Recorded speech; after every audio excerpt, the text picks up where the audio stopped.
En este vídeo vamos a presentar los resultados de un trabajo que ha sido financiado por la Cátedra del Camino y las Peregrinaciones, a la que quiero agradecer de forma general el que destine parte de sus recursos a financiar proyectos de investigación y, por supuesto, de manera particular, el que hayan seleccionado nuestra propuesta en la convocatoria del 2020. Los resultados que voy a presentar son fruto no solamente de los trabajos realizados en este estudio, sino de estudios anteriores que parte de los miembros del grupo de investigación al que pertenezco, el Grupo de Análisis y Modelización Económica, hemos realizado sobre distintos aspectos del Camino de Santiago en los últimos años. Si ahora podemos ver cómo afectó la COVID al perfil de los peregrinos, es porque previamente teníamos identificados cuáles eran esos perfiles. Esto lo hicimos en un trabajo en el 2018, en el marco de un convenio de colaboración con la Agencia Turismo de Galicia. Antes de presentar cuáles son los resultados sobre el cambio en el perfil, me gustaría hacer un par de comentarios sobre qué es el perfil, porque yo creo que esto nos va a ayudar a entender la relevancia de hacer este tipo de estudios y la motivación para hacer este trabajo. ¿Qué es el perfil de una persona? Bueno, pues el perfil son esas características, esos atributos que la singularizan cuando un grupo de viajeros comparten unas características, forman parte de un grupo homogéneo, decimos que responden a un determinado perfil. ¿Y cuáles son esas características? ¿Qué elementos tenemos en cuenta para segmentar en grupos a los viajeros? Bueno, pues en realidad son distintas combinaciones de una serie de variables. Tenemos por una parte variables sociodemográficas, por supuesto, pues la edad, el sexo, la procedencia, el nivel de estudios, también variables económicas como el nivel de renta. Pero también variables psicográficas muy importantes, la motivación para viajar, la actitud, las creencias, lo que esperan de ese viaje y lo que son las características del viaje, la información que tenían previamente, de dónde obtuvieron esa información, el medio de transporte, el tipo de alojamiento que eligen, la duración, la época del año y, por supuesto, el gasto medio diario y la valoración, la satisfacción con la experiencia. Todas estas variables nos permiten determinar perfiles. ¿Y por qué es importante, en el caso concreto de los peregrinos, saber el perfil de estos peregrinos? Porque dependiendo del perfil van a presentar una predominancia de determinadas características o de determinados valores de ciertas características. ¿Y a qué me refiero? Bueno, pues al camino concreto que se hace, al número de etapas, al alojamiento elegido, a si viajan solos o en grupo, a la época del año, al gasto diario medio. Y dependiendo de estas características vamos a tener unos efectos diferentes a varios niveles. El impacto económico, sociocultural, medioambiental va a ser diferente. Esto es importante en sí mismo, pero también es importante porque la percepción que van a tener los residentes va a ser distinta y esto influye en su actitud. También es diferente según el perfil, la percepción que tienen los propios peregrinos, pero también los residentes, sobre la percepción de saturación. Es diferente, por ejemplo, la capacidad que tiene el Camino, que es mucha, de promocionar Galicia como destino turístico, o es diferente la campaña óptima de promoción del Camino, o, en el caso concreto, es diferente el efecto que tenga cualquier perturbación, cualquier shock, como la actual pandemia, sobre el Camino en general o sobre las variantes en particular. Conocer el perfil, entonces, es relevante. ¿Y por qué cabe esperar que la COVID afecte al perfil? Bueno, las características de esta pandemia, no hace falta incidir mucho, el hecho de que se contagie más en interiores, de que tenga un mayor riesgo para personas mayores, la forma de prevenir los contagios, la recomendación, a veces la exigencia de mantener un distanciamiento, de evitar aglomeraciones, reunirse con no convivientes, las limitaciones a la movilidad nacional e internacional, todo esto afecta a esas variables que decíamos que determinaban los perfiles y, por tanto, cabe esperar que afecten a estos perfiles. Nosotros tenemos identificado, en un trabajo anterior que antes comenté, tenemos identificados cuáles eran los perfiles de los peregrinos que hacían el camino habitualmente y tenemos identificados 6 perfiles. Y vemos que en estos perfiles estos atributos, estas variables difieren. Por ejemplo, la duración media, el número de etapas o el gasto diario es diferente. La edad es diferente. El tipo de alojamiento que eligen es diferente. Por tanto, cabe esperar un efecto de la COVID para los perfiles de los peregrinos.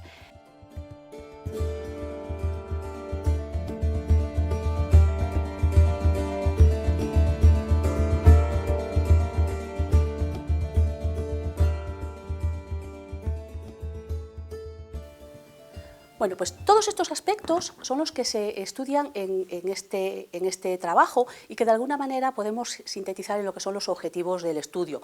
Hay unos objetivos principales, que es identificar cuál es el perfil de los peregrinos que hicieron el camino en el verano del 2020 y en qué medida ese perfil varió respecto a lo que teníamos identificado previamente, y también conocer cuáles son las motivaciones, la valoración que tienen los peregrinos que hicieron la peregrinación en este año de pandemia. Los trabajos para conseguir estos objetivos nos permiten además el logro de unos objetivos específicos que son interesantes, porque de alguna manera conocer cuáles son las motivaciones que hace que un individuo realice el camino en un momento de alta incidencia de la pandemia, junto con la información que tenemos de la valoración que hace de distintos aspectos y de su nivel de satisfacción, nos permite inferir cuáles son las fortalezas del camino.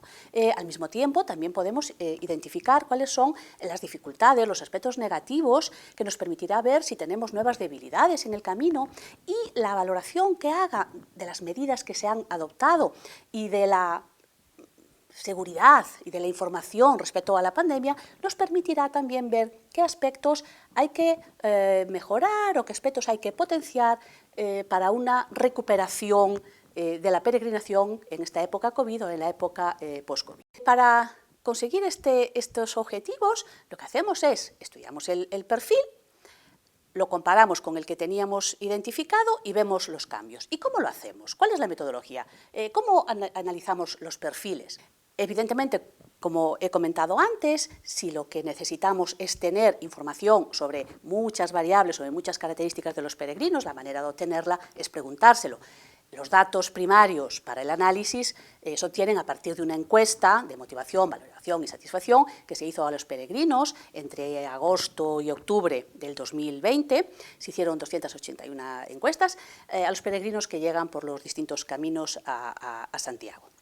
En esta encuesta mantuvimos la estructura de lo que llamamos nosotros la encuesta base, la que teníamos en estudios anteriores, en cuanto a los módulos y a los bloques de cada módulo, para que sean comparables los estudios, y además incorporamos un nuevo módulo donde se preguntan distintos aspectos de impacto de la COVID-19 que nos permiten alcanzar estos otros resultados. Para la determinación de los perfiles se utiliza una metodología de clustering o de conglomerados. Esto forma parte de las técnicas de análisis multivariante. Nosotros usamos un algoritmo que es K-Prototypes y que utiliza simultáneamente el algoritmo K-Means y K-Mod. Esto es conveniente cuando, como en nuestro caso, además de tener variables numéricas, tenemos variables categóricas. ¿Cómo afectó la COVID-19 a los elementos que determinan los perfiles? Estos efectos son múltiples y complejos, pero podemos centrar la explicación en 3 o 4 elementos. Disminuye mucho el porcentaje de los peregrinos que inician el camino solos, disminuye mucho el porcentaje de los que hacen largos recorridos, más de 15 etapas, disminuye mucho el porcentaje de los que hacen el camino por una motivación religiosa o de tipo espiritual o de experiencia personal, y aumenta los que lo hacen por una motivación más de tipo lúdico. De hecho, el arte y la cultura del camino es la motivación más señalada, seguida de hacer turismo y vacaciones. Y, por supuesto, disminuye mucho la edad media de los peregrinos que hicieron el camino el año pasado. Con todo esto, cuando nosotros hacemos el mismo análisis de clusterización, vemos que la mayor parte de esos peregrinos se corresponden con uno de los perfiles que teníamos identificados, el que llamábamos perfil lúdico. Con todo, óptimamente el proceso nos lleva a que no hay la suficiente homogeneidad como para tener un grupo solo, sino que tenemos 2 subgrupos, 2 agrupamientos, que por asociación con los perfiles que ya teníamos, a uno le hemos llamado moderno lúdico y a otro le hemos llamado lúdico joven, pero que estos 2 agrupamientos se diferencian en 3 o 4 variables. Por ejemplo, el sexo. Uno de los perfiles está mucho más feminizado, también la edad. El otro perfil es mucho más joven. El motivo, no la motivación para hacer el camino, que también en uno la motivación es más arte y cultura, en el grupo 2, mientras que en el 1 es más el hacer turismo y vacaciones, pero se diferencian en el motivo para elegir una variante concreta del camino. En la agrupación 1 el motivo es que consideran que es menos frecuentado, que va a haber menos gente. Sin embargo, en el grupo 2, en este grupo más joven, es sobre todo la información que obtienen de redes sociales. El que se han informado en redes sociales y el que consideran que es más tradicional, eso es lo que les lleva a elegir un camino.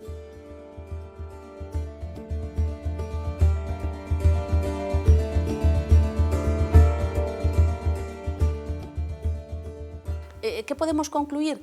Que a lo largo del 2020 se perdió una gran parte de la diversidad de peregrinos que había en el camino. Cabe esperar que la recuperación del flujo de peregrinos recupere parte de estos perfiles o perfiles nuevos, esto habrá que estudiarlo. Respecto al resto de resultados, muy brevemente, planteábamos 10 aspectos sobre los cuales los peregrinos podían haber cambiado su decisión como consecuencia de la pandemia. Mayoritariamente contestan que lo que han cambiado es la forma de relacionarse con otros peregrinos. También, en menor medida, pero también el alojamiento elegido, y algo que llama la atención, 1 de cada 4 no hubiese hecho el camino el año pasado de no ser por la pandemia. En cuanto a la valoración de las medidas que se tomaron para evitar contagios en distintos lugares, la valoración es positiva en general, mucho más en los hoteles y en los comercios que, por ejemplo, en bares y restaurantes e incluso en el comportamiento general de la población. Un 20% considera que quizá ahí las medidas no eran las adecuadas y casi un 10% en el caso de los albergues. Prácticamente no hay respuesta en el caso de distintos recursos de ocio, se ve que seguramente no estaban ni disponibles. Con respecto a la valoración de la información sobre cómo actuar o qué hacer si surgía cualquier dificultad en relación con la pandemia durante el camino, los resultados son dispares. Si bien un 47% considera que la información era buena o muy buena, un 27% considera que era mala. Esto hay que tenerlo en cuenta. Esto no influye en que se sintiesen más o menos seguros. De hecho, muy mayoritariamente, un 77% de los peregrinos consideran que el nivel de seguridad sanitaria que ellos percibieron era alto o muy alto, y lo que es aún más relevante, únicamente un 4% consideran que era bajo. Con todo esto, cabe esperar que la recuperación, en cuanto las circunstancias lo permitan, va a ser rápida, y ya la recuperación ya lo está siendo, sobre todo porque el nivel de satisfacción sigue siendo muy alto. El 95% de los peregrinos recomiendan hacer el camino, de los que lo hicieron el año pasado recomendarían hacer el camino. Casi la mitad consideran que su nivel de satisfacción con la experiencia de peregrinación fue mayor o mucho mayor de lo que esperaban, únicamente para un 9% fue menor, y lo que es más importante, los que repetían la experiencia, que eran muchas, un 60% ya habían hecho el camino previamente y tenían elementos de comparación con la época pre-COVID, para esto solamente el 19% valoró que la experiencia, su satisfacción había sido menor de lo que ellos esperaban, que seguramente sería lo que habían vivido en el pasado. Parece que la recuperación está asegurada y que en cuanto las circunstancias lo permitan, volverá la afluencia de peregrinos, pero la planificación para un desarrollo sostenible de un recurso tan importante como el Camino de Santiago requiere de toda la información, de todo el conocimiento que seamos capaces. Por eso quiero una vez más dar las gracias a la cátedra por promover y promocionar estudios de este tipo que contribuyen a un mayor conocimiento y, por tanto, a una mejor toma de decisiones. Por lo que nosotros respecta, estaremos encantados de poder seguir haciéndolo.